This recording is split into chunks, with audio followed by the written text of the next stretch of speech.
Yeah, Larry, tell me about Hellhunter. Hellhunter started around, the idea of it has been around forever, since the beginning of time. But our singer Gil, he and I are best friends since college, and we both love the same kind of music. He was more into punk back then, I was more into metal, and we just hung out and became good friends. And then along the lines, we decided to form a band, in our kind of late 30s.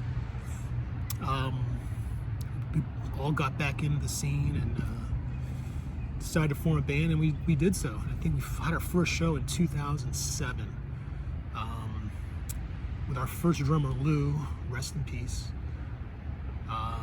Sven on guitar, I was the other guitar, Gil on vocals, and Bob on bass. That was our first gig ever. We opened for Blood Cum, which is Tom Aray's brother's band, I believe. I can't remember. I don't know if that's 100% sure, but okay. There's some kind of relationship there. But that was our first gig. We would always hung around, did karaoke at Gil's house, and he got the itch to sing, I got the itch to play, and we just went off from there. Yeah. Okay. So, fast forward to 2021. Who's in the band still? So we've been through multiple changes, not unlike Spinal Tap. Drummers are, I'm still on guitar, Gil's still singing, Bob's still playing bass. Stone, who used to drum, he's gonna be playing guitar, or he may spot drum, and now we've got Will Carroll. It's interesting how we got him. I didn't think he'd ever play with us. So Will Carroll, of Death Angel fame. So how did and Granddad, a bunch of bands. How did that come about? So it started off with us going to the Willows on Thursday night, and during COVID, there was fucking nothing to do. So Gil's going there every night, and he getting real friendly with Will, playing pool. I think Will's kicking his ass or whatever.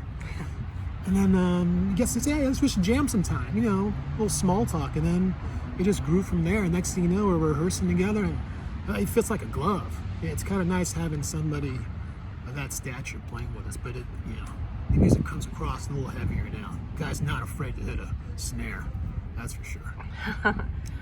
What does Will bring to Hellhunter that was maybe not present before? We're always heavy.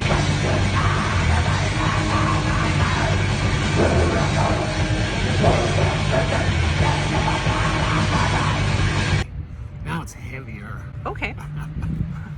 Looking forward to it. Yeah. Plus, Will, he's from Daly City, so he's used to hanging around with a bunch of Asians.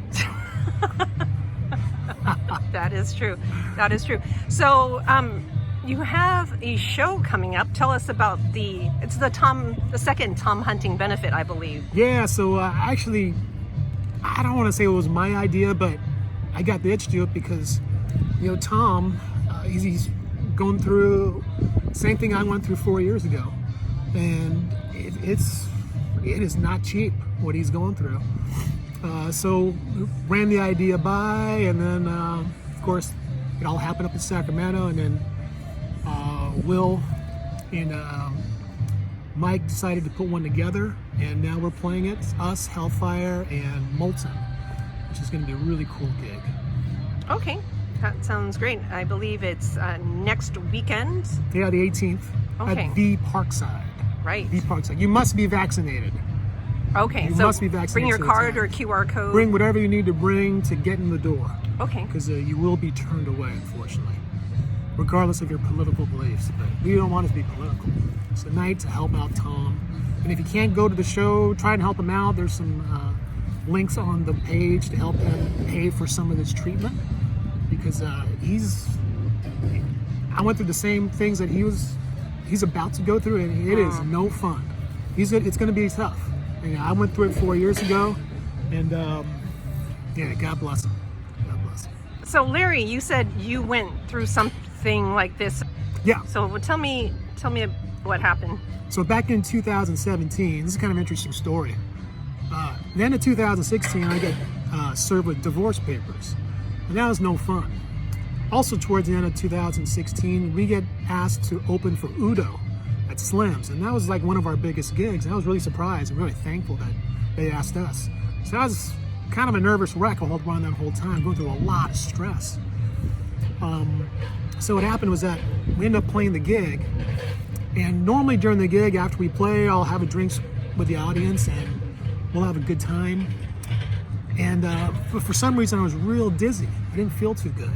And I started coughing. I started looking at my hand. I started coughing up blood. I was like, what the fuck is this? And I said, oh, I must have been too nervous. Maybe I bit my mouth. So trying to see Udo, I couldn't stand anymore. I had to go home. So later on that night, around 3 in the morning, I get this real urge to throw up. And I end up throwing up, and out comes this black liquid. Turned out it was digested blood. So I drove myself to the emergency room, and the guy goes, oh, you got an ulcer. It's like, oh shit. He goes, you going through a lot of stress? I go, fuck yeah, I'm going through a lot of stress. Just played a big gig and was getting divorced. So that was that. So 3 months later, we end up going down to LA, and we're doing the same thing. And of course, boys will be boys. We're partying, we're on tour, having a bit of fun, and then I cough and stuff, blood's back. Ah, shit. Ulcer's back, okay.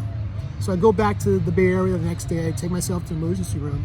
I go, hey, my ulcer's back, can you prescribe me the medicine so I can get better? I promise I'll be better this time. I'm in the emergency room for like 90 minutes, just sitting there, waiting for the doctor to come back. And I go, hey, what's going on? He goes, hey, the doctor wants to see you. I go, why? He goes, he sees something in there. He goes, what did he see? I go, oh, shit. Because I got to be at work in a couple hours, because good news, you ain't going to work today. I go, that's great, but what the fuck's wrong with me? So he comes in, he tells me, he goes, he has to do an endoscopy. So he gives me an endoscopy, he goes, you got a growth. I go, where is it? He goes, right next to your heart and your esophagus. And I go, whatever it is, just please don't let it be cancer. And then he says, could be, as soon as he made that consonant with his lips, it just hit me like a ton of bricks. I was devastated. But at the same time, believe it or not, I was actually almost relieved, just thinking, oh, okay, that's how I'm gonna die. I think everybody worries about that, but I was devastated. But luckily for me, dealing with all that, it was only stage 1. So I have to be thankful to my ex-wife, because if I didn't get divorced, serve divorce papers, I probably wouldn't have had that much stress, and I probably wouldn't have had the ulcer, and I don't know, I could be in much worse shape today. Wow, it was kind of a blessing. Yeah, it was a blessing in disguise. Yeah, God works in mysterious ways. So that's what happened. But as far as what Tom's going through, my cancer was in my esophagus, esophageal cancer, and they had to remove part of my esophagus, part of my lungs, and part of my stomach.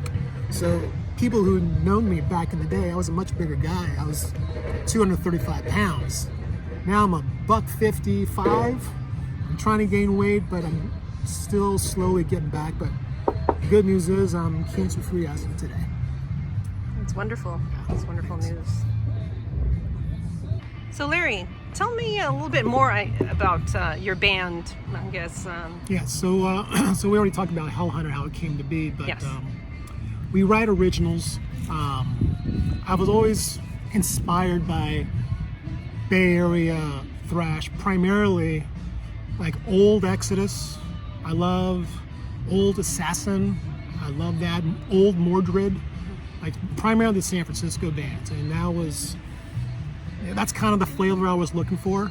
Gil's not your traditional vocalist. He sings a more black metal style, and it'll probably turn off some people, but it'll probably turn on a few people too. And we play in standard key. We don't tune down. So it is kind of unique the way we play. We write all originals. We do a few covers here and there.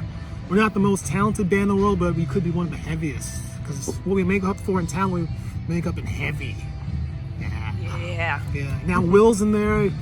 It's like a tank plowing through a Vietnamese village in the 60s. It's just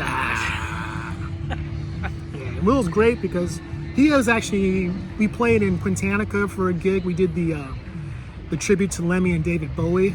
So Quintannica did a Motorhead set, and the Bowie set was done with Will and my 3 sons, which are his brothers. So that's kind of how we first started playing. And now he's in Hellhunter for the time being, and there are some plans in the future to resurrect Quintannica and do not just a new wave of British heavy metal, but maybe do one of my favorite bands, Angel Witch. We'll do an entire Angel Witch set dedicated to Kevin Hayborn. Hopefully that would be, because they can't come here because of certain reasons, but it'd be great. Plus Doug, he was in Angels for a time being. It'd be great. Maybe Tom could play, but he's playing drums. But yeah. So, tell us, what's the difference? Quintannica, we've seen that in social media a lot, and it seems to be like this in-crowd thing. People kind of don't know. So, can you describe what that is? Quintannica was what's the origin? Quintannica was an idea. An old friend of mine, Sean Smithson, and he came up with the name Quintannica because Quintannica is a tribute to Ron Quintana and the music he played on KUSF. So the whole idea was to play the shit that he used to play on KUSF, which was Raven, Jaguar, Angel Witch, Tank, that kind of stuff. And that was the whole idea. It wasn't a new wave of British heavy metal tribute. It was a KUSF tribute to the song he played, Night Sun, all that stuff. So a bunch of us got together, and Sven got involved, and then Doug Piercy got involved. And one of the first gigs we played was Ron's 50th birthday.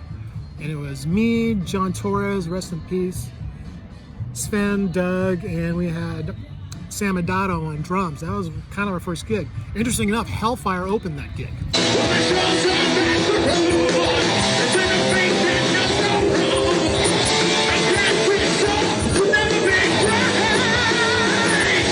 the birthday boy! Birthday boy! Here you go. Here's another. Happy birthday, Ron!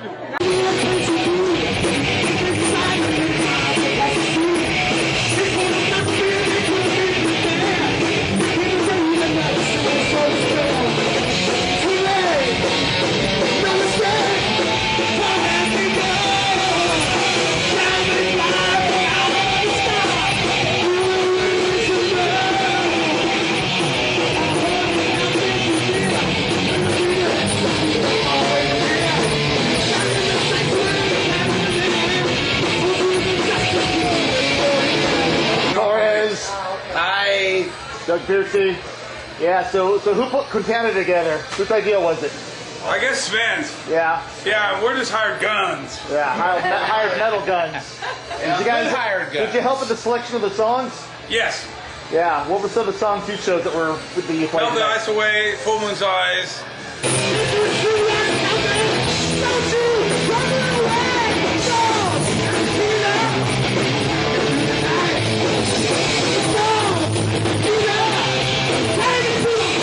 It's like the songs we grew up with, so it's kind of easy to play them because you know them already, sort of.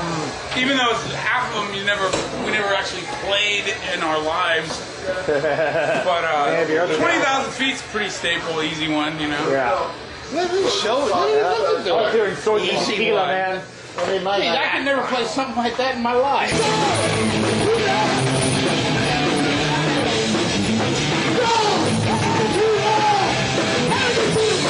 And we've only played maybe 3 or 4 gigs in that 10-year span.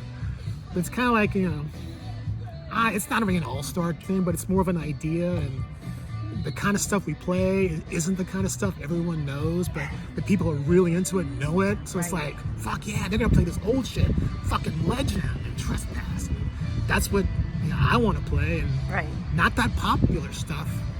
Like you got another thing coming. Fuck that. No, we play it really deep, obscure shit that no one else will even touch that people are afraid to play. We play. So when was the last time was Quintannica played? Was it at that rickshaw? It was, yeah. A subset of the Quintannica? No. Actually, we did do a mini Angel Witch set. So we played a few Angel Witch songs. Me, Sven, Doug, and Tom Gears on bass, and Stone was playing drums. That was a lot of fun. So that we got the taste of that, and it kind of started the fire. Sven's doing his crooning stuff, which is cool because I love that stuff. But we still want to do it. Just after COVID and after all this stuff, I think maybe next year will be the right time to pull that off. So maybe no Quintannica reunion at the Tom hunting benefit No, next weekend? definitely not. But there will be somebody on guitar. Friday, very cool guy. Used to be in Exodus, but I'm not going to tell you who it is. But you'll figure out who it is. Okay. He's going to be joining us on stage. Awesome. At the Parkside. Yeah, at the Parkside. All right. Thank you, Larry. Yeah, you're welcome. We'll see you at the Parkside. Sure. So, Larry, you were telling me about your metal forum called Earthdog, I believe. Earthdog. Yeah, tell me a little bit more about that. It's now dead. Oh. Unfortunately. Okay. But if you go on the Wayback Machine, you'll see bits and pieces. I kind of wish it was still up because there was some great content on the site. It was just a message forum. And how it started, a bunch of us from Tales from the Pit, Jerry Allen had his web page going, and I met a lot of people on there. It was primarily a thrash site, and politically they talk a lot of shit, and some of the people didn't like it or care for whatever. Then I started to mess around with my own, and then I started on Easy Board, and it just started growing, and then it almost got into a little bit of a war, friendly war, but it took off on its own. And we had a bunch of members on there. I remember Gary Holt used to post on there, Jensen from The Haunted, Dan Lilker, a bunch of the Bay Area guys. And thankfully for that site, I met a lot of people from the scene who I'd never met before. A lot of the black metal guys, the death metal guys, and we would all meet up and see each other at shows. And it was it was good social media. And I'm very thankful for that because that's how we got Stone in our band. We all knew each other. We all met each other at shows. It was a really good time. And I started along with Lord Darkness back in Norway, who was tight with Slayer magazine. And Todd Meister used to host the site on his work. But I kind of wish it was still around, but it was kind of dated now that Facebook and actually back then it was MySpace, but it's kind of defunct now. But there was some pretty good interviews, a lot of good content down there that I wish was still around today. Okay. Yeah. Do you have any interest in maybe resurrecting Earthdog 2.0? No. Maybe make some T-shirts. Yeah, I think some of the biggest impact we made. We used to help with Tidal Wave. So I actually helped book some of the bands a couple of years, and helped a lot of bands just discover each other. And actually, I think it helped other bands find other band members. It was really a great forum, and I was thankful that I was able to be part of that. Oh, Larry, why don't you explain what Tidal Wave is to the people who aren't really from the San Francisco Bay Area? So Tidal Wave started a long time ago in a galaxy far, far away in San Francisco. So Tonus started it off. It was Justin Herman Plaza. It's a bunch of metal people just putting on a free show. And it just grew and grew and grew from there. All to the point where back in, I think it was 2008, Exodus headline, and there were, a shitload of people over there. And it was great because it was always free. There was never any drama. The park came back cleaner than when we got there. And these are people who cared about the scene, they cared about each other, and they cared about the environment. And it's really a shame it's not around anymore. It became more of a financial responsibility that, Tonus it was just really hard to fork up the money the city wanted. And hopefully maybe one day somebody will help start it over again and maybe bribe somebody up at City Hall to have a gig, because I gotta tell you, those were metal folk.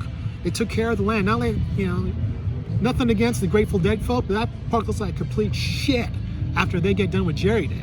That doesn't happen with Tidal Wave. We're all responsible, and it's a good time. Okay, so tell the folks, I think you're talking about McLaren Park. Is that it's correct? up in McLaren Park, kind of forgotten part of the city. It's being rediscovered now, primarily because of justification, but we won't talk about that.